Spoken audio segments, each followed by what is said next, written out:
Hello everyone and welcome. Make a cup of your favorite drink and get comfortable because this is a wonderful time for news stories from Yellow Cat. Send your own stories in the comments below and maybe they'll be in our new video. Bosses of Reddit. What's the weirdest reason why you had to fire an employee?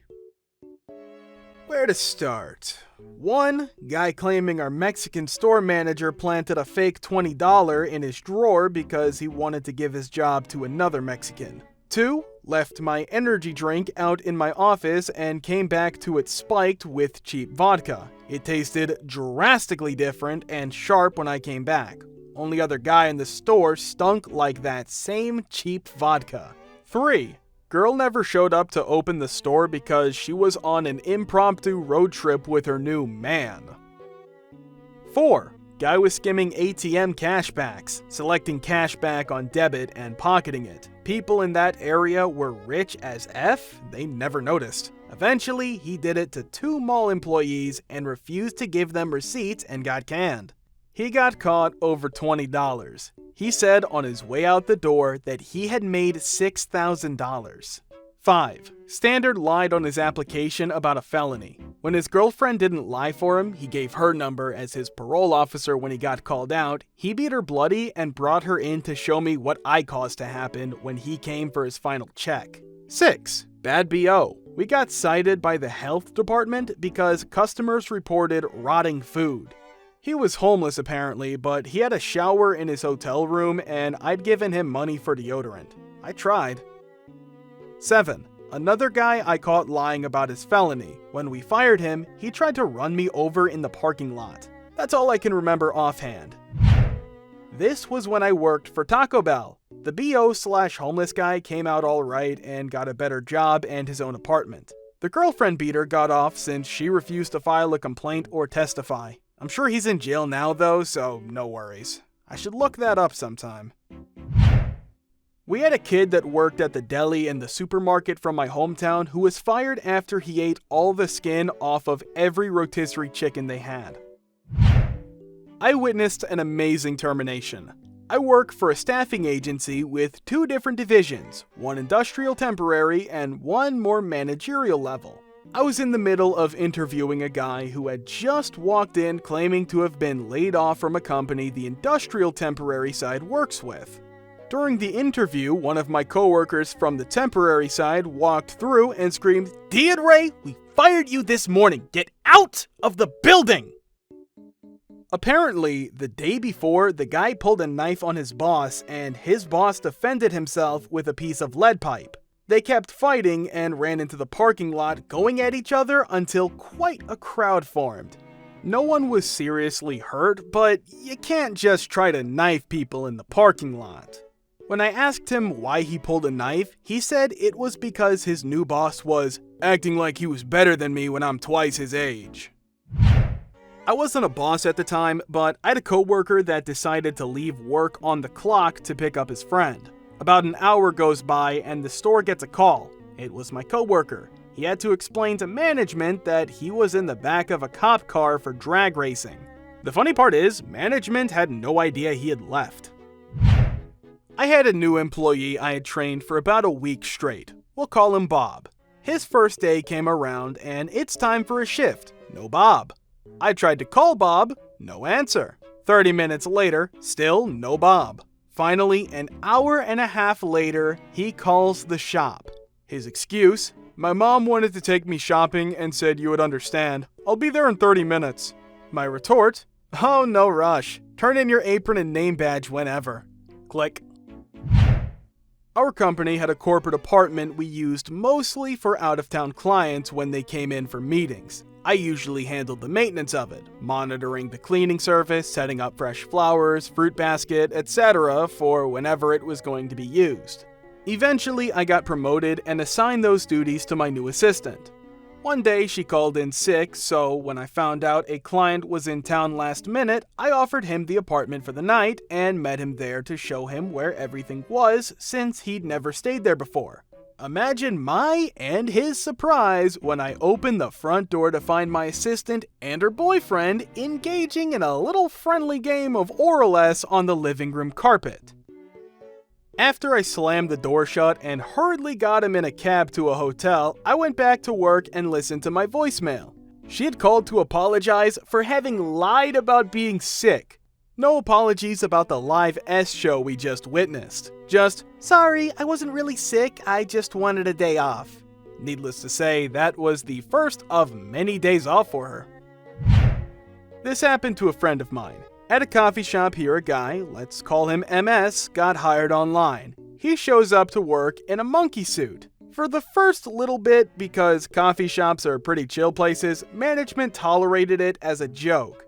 But as the day wore on and MS worked in the back with ingredients, paninis, and the laughter of customers ringing in his ears, management decided to talk to him about it.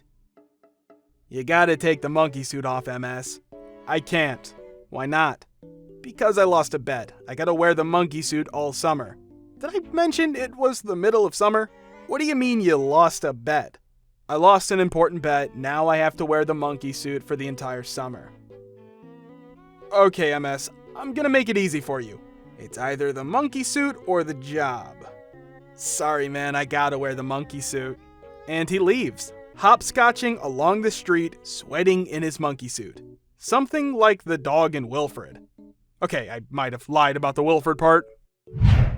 I was working at the McDonald's at the time, and there was this Asian Frank.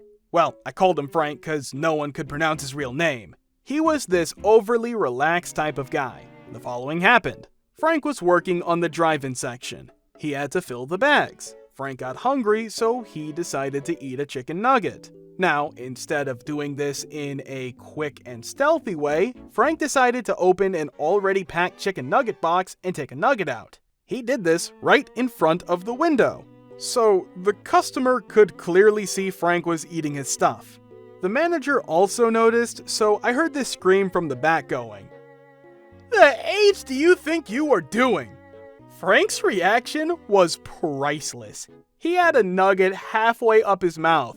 He just stared at the manager. Not angry, not defiant, just this normal deadlock stare. And he bit down, eating half of the nugget.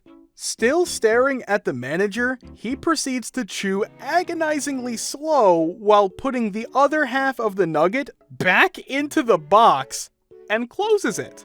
He then, still staring at the manager, puts the effing box into the customer's bag. And that was Frank's career at the McDonald's. My employee dropped a ladder on a grand piano. My policy has always been I pay for the first mistake, employees pay half of their second, all mistakes after the second, they cover 100%. This was his second. He asked if I would spread out the cost over the next 2 months of paychecks, and I agreed. 1 week later, he drove halfway across the country and kidnapped my sister. My employee, let's call him Derek because that's his name, and his friend Mark had met my sister when she was visiting Texas, where my company is located, from Oregon. Unbeknownst to me, Mark and my sister had struck up a romantic relationship.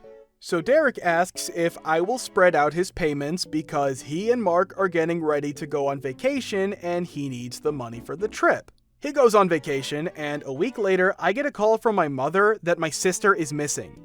As it turns out, she had planned the whole thing with Derek and Mark and was planning to move to Texas with Mark. The police threatened to charge Mark with kidnapping because she was only 15 at the time, so he brought her back and no charges were pressed. Okay, so it's not as exciting as I made it sound at first, but come on, would I really be joking about it on Reddit if my sister had actually been taken against her will? The funniest part was when Derek got back and called me to ask if, after putting my mom through 2 days of age of not knowing what happened to her daughter, he still had a job. I just laughed and hung up the phone. I managed a comedy club and off-Broadway theater in Times Square for 2 years. If you've ever walked around Times Square, you were probably bugged by strangers about buying comedy tickets. These salesmen all worked for us, all of them, even though they seemed like competitors. They worked for dirt cheap, and we often hired homeless people or drug addicts because they put up with the lowly pay. Needless to say, this came with a lot of issues. During the day, I managed the ticket salesman, and during the night, I ran the theater. One day, I caught one of them bringing a customer in to buy a ticket. He then brought the customer back into the comedy showrooms and didn't come out for 20 minutes or so. I went back to see what was up and walked in on the customer sniffing and licking something off the disgusting floor and the salesman laughing his head off. It seemed to be cocaine or some other such thing. I have very little experience in that field. Needless to say, I, a 22-year-old kid running a bunch of middle-aged psychos for a living, had an interesting time dealing with that situation professionally. I used to manage a liquor store. The weirdest firing I ever had to do was also the fastest. We hired a rather rotund young man to be an evening clerk. Being a portly fellow myself, I saw no reason he couldn't manage the stocking and other physical parts of the job as well as I did. Evidently, he didn't share that opinion. I knew there was going to be trouble when he started off his first day by trying to tell me what to do. And I mean within the first few minutes of his shift. When I asked him why he thought he was in charge, he explained that since he was older than me, I should do what he says. I was 22 at the time. He was 23. After explaining to him that actually the person with 3 years of experience and the position of manager does get to tell the new hire how to do his job, I proceeded to list out his duties, then asked him to restock our coolers. These were about 9 doors wide with a walk-in refrigerated area behind. 30 minutes into what should have been a 10-minute job, I went to see how he was doing. I discovered that not only had he not stocked any beer, he had rearranged the cases into a makeshift chair complete with a back and arms and was just sitting in the 33-degree cooler like he was the cold miser in a Christmas special. When I asked what the F he was doing, he explained that he needed to rest because he was tired from moving all the beer cases, the ones he had rearranged to make a beer throne. I called the owner, explained I thought I'd be better off finishing the shift on my own, and gave the lord of the cooler his walking papers. To this day, he's still the most what the F employee I've ever had or seen. We had a guy at one of the bases I went to get medically discharged, psych problems, for bouncing an imaginary basketball all the time. And I mean all the time. Sitting in the break room, dribbling it. Walking to his vehicle, bouncing it with him. On the computer? Yup. They even had someone spy on him when he was home alone. Sure enough, he was dribbling that imaginary ball. So, long story short, he ended up getting medically retired. On his last day, he shot the ball into the trash can and said, "Guess I don't need that anymore." Dude was faking the whole time for almost 2 years just to get medboarded and get out. Thank you for watching. Thank you for subscribing, the likes, and the comments. See you in the next video.